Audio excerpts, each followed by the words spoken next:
ஓம் சக்தி. என் அன்பு தங்கமே, நீ உயிராய் நேசிக்கும் ஒரு உறவு பற்றிய மிக முக்கியமான விஷயத்தை தான் நான் உன்னிடம் சேர்க்க வந்து உள்ளேன். நீ என்ன நினைத்து உள்ளாய்? நீ மட்டும்தான் அவரை நினைக்கின்றாய். அவர் என்னை நினைப்பாரா என்ற சந்தேகத்துடனே உன் மனதில் நீ வைத்திருக்கின்றாய். ஆனால் அது அப்படியல்ல தங்கமே. அவரும் உன்னை பற்றி நிற்கின்றார்.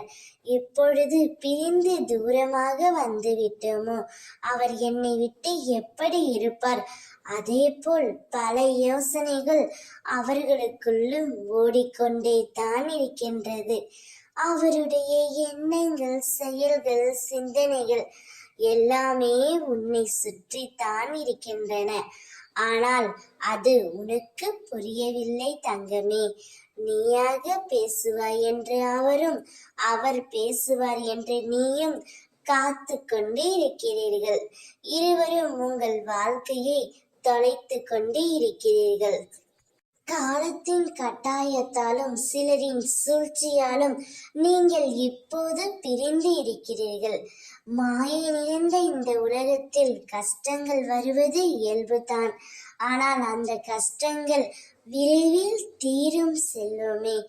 இப்படியே வாழ்க்கை போய்விடுமா என்ற பயம் கொள்ளாதே. அனைத்தையும் முறியடித்து உங்கள் இருவர் வாழ்க்கையிலும் அம்மா நான் தீப ஒளி ஏற்றுவேன். நீ எப்படி அவர் மீது உண்மையான அன்பு வைத்துள்ளாயோ அதே அன்பைத்தான் அவரும் உன்மேல் வைத்திருக்கின்றார். அவர் உனக்காகவே படைக்கப்பட்டவர். அவருடன் சேர்ந்து நிம்மதியான வாழ்க்கையை வாழ் தங்கமே. நான் உன்னை ஆசிர்வதிக்கின்றேன். ஓம் சக்தி.